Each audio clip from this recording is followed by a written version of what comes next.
Ha llegado el momento de explorar el séptimo y último nivel de este fascinante viaje a través del iceberg del gnosticismo. Si aún no has seguido los otros pasos, vale la pena echarle un vistazo a la lista de reproducción que preparé especialmente para esto, el enlace está en la descripción. Este iceberg es creación mía, y lo podéis descargar directamente desde mi web, también con fácil acceso en la descripción. Ahora, sin embargo, nos sumergimos en el abismo más profundo, el vacío. Aquí el gnosticismo se convierte en una batalla cósmica donde la realidad no es más que una ilusión tan compleja que incluso la iluminación puede ser solo otra trampa. Estas ideas traspasan los límites del conocimiento oculto, ahondando en fragmentos de prácticas esotéricas prohibidas e implicaciones inquietantes sobre la naturaleza misma de la existencia. Ya no nos limitamos a cuestionar la historia o la religión, dudamos de si algo que percibimos como real realmente lo es. Antes de continuar, si te interesa este tipo de contenido no olvides darle me gusta, suscribirte y activar la campanita para no perderte los próximos vídeos. Sigamos adelante. Comenzamos con la misa gnóstica de Aleister Crowley. El controvertido ocultista y fundador de Thelema incorporó elementos gnósticos en sus rituales, el más famoso de los cuales es la misa gnóstica, la pieza central de la Orden Templi Orientis. Oficialmente llamada Liber XV, esta ceremonia combina cosmología gnóstica, magia ceremonial y misticismo sexual, creando un ritual que refleja y subvierte la tradicional Eucaristía cristiana. La estructura está compuesta por 5 figuras principales, un sacerdote, una sacerdotisa, un diácono y 2 acólitos, con la Eucaristía como culminación de la celebración. El ritual sigue una secuencia precisa: invocaciones de deidades telémicas, la resurrección simbólica del sacerdote por la sacerdotisa, la ruptura del velo, 11 oraciones, la consagración de la Eucaristía y, finalmente, la proclamación de la unidad divina, cuando los participantes declaran: no hay parte de mí que no sea de los dioses. Uno de los aspectos más controvertidos de la misa es precisamente la Sagrada Eucaristía, diseñada para cargar a los participantes con energía divina. Esto hace eco de las antiguas iniciaciones gnósticas, donde se creía que el consumo de alimentos sagrados facilitaba la transformación espiritual. La Eucaristía se compone de vino y la torta de la luz, hecha de harina, miel, cereales, aceite de oliva, cera de abejas y fluidos corporales, sí, esos mismos. Este elemento es visto como un vehículo de poder mágico, inspirado en tradiciones alquímicas y tántricas que utilizan sustancias del cuerpo como conductoras de energía espiritual. El espacio ritual incluye 4 elementos esenciales: un altar mayor, un altar de incienso, una fuente y una tumba, cada uno de los cuales simboliza distintas fuerzas místicas. La misa gnóstica fusiona magia ceremonial, simbolismo sexual y conceptos gnósticos, buscando elevar a los participantes a un estado de éxtasis espiritual mientras reafirma su naturaleza divina a través de los misterios de Pan. Para Crowley, el gnosticismo no se limitaba a un despertar intelectual, era algo visceral, estático y profundamente corporal. Creía en alcanzar estados superiores de conciencia a través del ritual, la magia sexual y la comunión directa con inteligencias superiores. La misa refleja esta visión al rechazar la idea de la salvación externa, centrándose en el despertar de lo divino interior. Su estructura gira en torno a invocaciones, gestos simbólicos y la transmisión de conocimientos ocultos, haciéndose eco de los sacramentos gnósticos tradicionales, pero enmarcados en la cosmovisión telémica de León de Horus. Según Crowley, este nuevo ciclo representa una era de autorrealización, el despertar de la voluntad individual, o telema, que supera las eras pasadas de Isis y Osiris, que simbolizaban, respectivamente, el culto maternal y el sacrificio personal. Crowley argumentó que telema era una palabra revolucionaria, comparable a las enseñanzas de Buda y Mahoma, capaz de remodelar la comprensión religiosa, filosófica y científica. En el corazón de la misa gnóstica está la creencia de que el cristianismo ortodoxo ha vaciado la espiritualidad de su verdadera esencia, reemplazando las experiencias místicas con doctrinas rígidas y control dogmático. Al igual que los antiguos gnósticos, Crowley veía la religión tradicional como una fuerza opresiva que impedía a la gente el conocimiento espiritual directo. Al incorporar ideas gnósticas a la magia ceremonial, la Orden Templi Orientis buscó recuperar la sabiduría mística perdida, colocando al individuo en el centro de su propio despertar divino. Aquí la iluminación no la otorga una iglesia, sino que se obtiene a través de la voluntad, el ritual y la experiencia personal.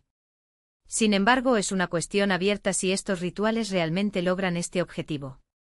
Ahora prepárate para una teoría aún más radical: la Tierra como una granja de almas. Una interpretación extrema de la cosmología gnóstica sugiere que nuestro planeta no es solo una realidad falsa, es literalmente una granja donde los arcontes, los demiurgos, cultivan y reciclan la conciencia humana. En este escenario el sufrimiento no es un accidente de la existencia, sino el combustible que mantiene el sistema en funcionamiento. Las almas quedan atrapadas en un ciclo interminable de reencarnaciones, y sus recuerdos se borran con cada renacimiento, lo que garantiza que nunca escapen de su prisión material. En lugar de vivir en libertad, los seres humanos operan como recursos espirituales, alimentando entidades no físicas que se alimentan del miedo, el dolor y la ignorancia. Algunas versiones de esta teoría sostienen que todo el proceso de reencarnación es un sistema meticulosamente controlado para impedir el escape. Las almas son devueltas al ciclo una y otra vez, incapaces de recordar vidas pasadas, obligadas a generar energía emocional que es absorbida por seres parásitos más allá de nuestra percepción. Imaginemos algo parecido a Matrix, pero con una dimensión espiritual aún más siniestra. Los relatos de experiencias cercanas a la muerte a veces describen un túnel de luz que conduce de regreso a la reencarnación. Pero algunos de los que lo experimentaron sintieron una extraña sensación de coerción, como si los estuvieran conduciendo de nuevo a la trampa. Los mecanismos de control de esta realidad, según los defensores de esta idea, operan en múltiples niveles.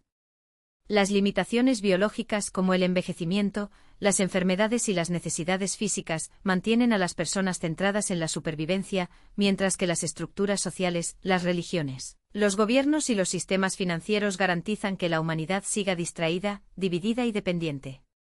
El concepto de Loos, popularizado por Robert Monroe, se refiere a la energía emocional cosechada por entidades no físicas, alineándose perfectamente con la idea de que los arcontes y sus sirvientes se alimentan del sufrimiento generado por la existencia humana. En este contexto, los arcontes no son solo carceleros, son depredadores que manipulan activamente la percepción, las emociones e incluso los pensamientos humanos para impedir que las personas descubran sus orígenes divinos. El Evangelio de María, uno de los textos más oscuros de la biblioteca de Nag Hammadi, refuerza esta inquietante perspectiva. Describe el mundo material como una prisión psicológica y espiritual intencional, donde la percepción humana se distorsiona intencionalmente. Y la supremacía de los linajes no son más que dispositivos para perpetuar el dominio de estos seres sobre la humanidad. Cada símbolo, cada ritual, cada narrativa de poder que abarca siglos lleva la marca invisible de su influencia, una firma oculta que solo los ojos entrenados para ver más allá de las ilusiones pueden descifrar. Lo que hace que esta teoría sea aún más inquietante es la forma en que se entrelaza con relatos históricos y mitológicos aparentemente desconectados. Si los arcontes reptiles operan en dimensiones paralelas, como sugiere Ike, entonces su presencia no se limita al plano físico. Serían capaces de manipular acontecimientos, dar forma a culturas e incluso reescribir la historia humana sin dejar rastros evidentes. ¿Qué pasaría si las leyendas sobre dioses que descienden de los cielos para gobernar a la humanidad no fueran metáforas, sino registros distorsionados de una realidad mucho más oscura? Si los faraones de Egipto, los emperadores romanos y las dinastías europeas no fueran más que marionetas en un juego cósmico cuyas reglas estaban dictadas por seres que se alimentan del caos y la ignorancia. La conexión entre los arcontes y las élites terrenales no es una mera especulación para los defensores de este punto de vista. Señalan patrones recurrentes, la obsesión de las clases dominantes por la sangre pura, la repetición de símbolos serpentinos en escudos de armas e insignias de poder, la perpetuación de sistemas de control basados en jerarquías rígidas y rituales secretos. Todo esto formaría una red invisible de dominación, donde el verdadero objetivo no es gobernar, sino mantener a la humanidad en un estado de servidumbre espiritual. Después de todo, si los arcontes se alimentan del sufrimiento y la ilusión, entonces las guerras, las crisis económicas, las divisiones religiosas e incluso la manipulación de la ciencia y la tecnología serían herramientas para garantizar que las almas humanas nunca despierten a su verdadera naturaleza. Pero la teoría no solo describe un sistema de opresión, también ofrece una clave para la resistencia. Si los arcontes operan a través de ilusiones, entonces la verdadera libertad estaría en romper con las narrativas impuestas. Esto significaría cuestionar no solo las estructuras de poder visibles, sino también las creencias más profundas que nos mantienen atrapados en el ciclo del miedo y la dependencia. La idea de que la humanidad es débil, dividida o incapaz de gobernarse a sí misma sería, desde esta perspectiva, una de las mayores mentiras perpetuadas por los arcontes. ¿Qué pasaría si, en lugar de aceptar el papel de víctimas, la gente comenzara a reconocer su potencial divino? Si la conciencia humana, liberada de las ataduras de la ilusión, pudiera trascender incluso las dimensiones donde operan estos seres. Aquí es donde la teoría de Ike se acerca a las enseñanzas gnósticas más radicales. Así como los textos de Nag Hammadi describen la necesidad de despertar más allá de las trampas del demiurgo, la visión reptiliana de los arcontes sugiere que la verdadera batalla no es contra un enemigo externo, sino contra la mente condicionada misma. Los rituales ocultos de las élites, los mensajes subliminales en los medios de comunicación, las guerras fabricadas y las crisis económicas solo serían síntomas de un sistema más grande, un sistema que solo podrá ser desmantelado cuando aquellos atrapados en él dejen de creer sus mentiras. ¿Qué pasa si al final la mayor arma de los arcontes no es el control físico, sino la capacidad de hacer que la gente dude de su propia percepción? Si la realidad que vemos no es más que una proyección cuidadosamente orquestada, entonces el primer paso hacia la libertad sería simplemente preguntar, ¿qué pasa si nada de esto es real?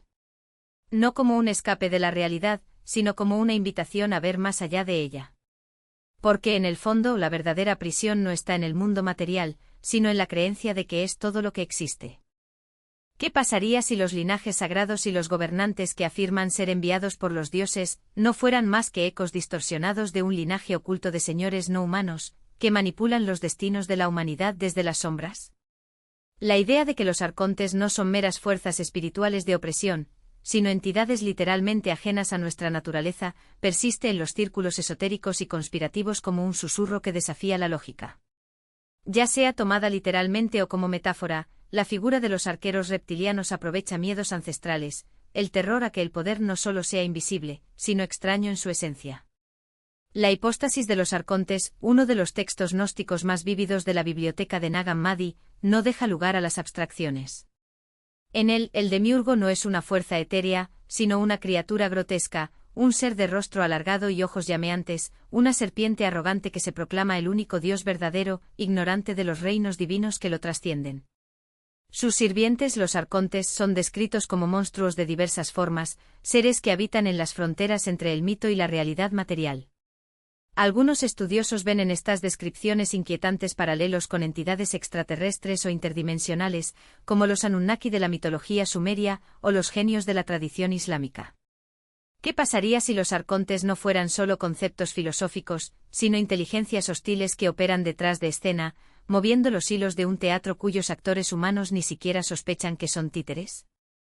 Esta imagen del demiurgo como un tirano reptil tiene eco en las teorías modernas que ven a los líderes mundiales, las élites corporativas y las dinastías hereditarias como sus representantes, o peor aún, como sus anfitriones. Si el texto gnóstico retrata al dios falso como una bestia que gobierna un mundo prisión, ¿qué revela esto acerca de quienes ejercen el poder en su nombre? ¿No serían también prisioneros de una ilusión mayor, creyendo que dominan cuando en realidad están dominados? Y luego, en la culminación de este viaje por el laberinto gnóstico, aparece el Tantra gnóstico. Una corriente revolucionaria, redescubierta por Samuel Aungwie a mediados del siglo XX, que propone un giro radical, y si la energía más temida por las religiones tradicionales, el deseo, la pasión, el cuerpo mismo, no fuera un obstáculo para la iluminación, sino su clave. Wie fusionó el gnosticismo con el cristianismo esotérico, la alquimia y las tradiciones tántricas de Oriente para crear un camino donde la materia no se niega, sino que se transmuta. Aquí la sexualidad no es un pecado, sino un fuego sagrado que, cuando se domina, puede abrir las puertas a estados superiores de conciencia. En el centro de esta enseñanza se encuentra la transmutación sexual, un concepto que une la alquimia occidental con el kundalini del tantra hindú. No se trata de buscar placer, sino de refinar y dirigir esta energía primordial para despertar la chispa divina latente en cada ser. Wie argumentó que la pérdida incontrolada de esta fuerza conduce a la degeneración espiritual, mientras que su canalización consciente, sin desperdicio, genera una luz interior capaz de impulsar la evolución. Esta idea tiene eco en las prácticas tántricas del budismo y el hinduismo, donde controlar la energía vital a través de la meditación, la respiración y los rituales sagrados es el camino para trascender la ilusión material.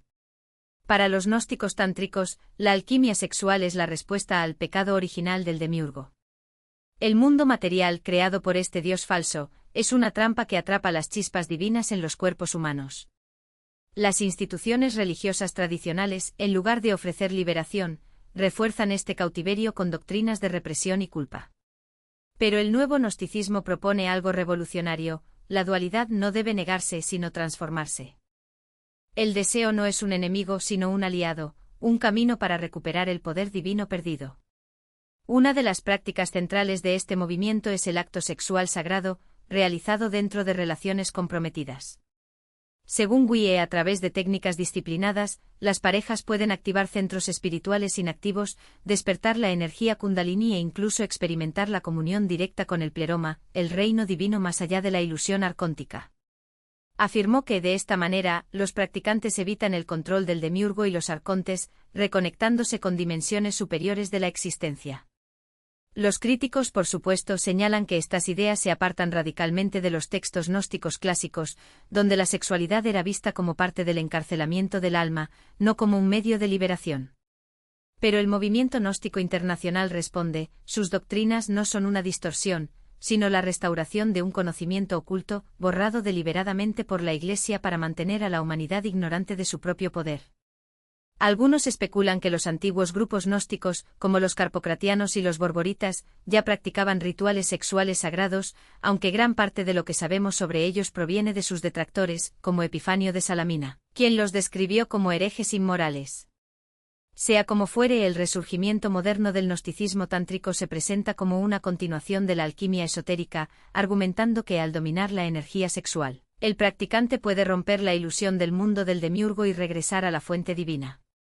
Y así, con esta revelación, cerramos el último nivel del iceberg del gnosticismo supremo.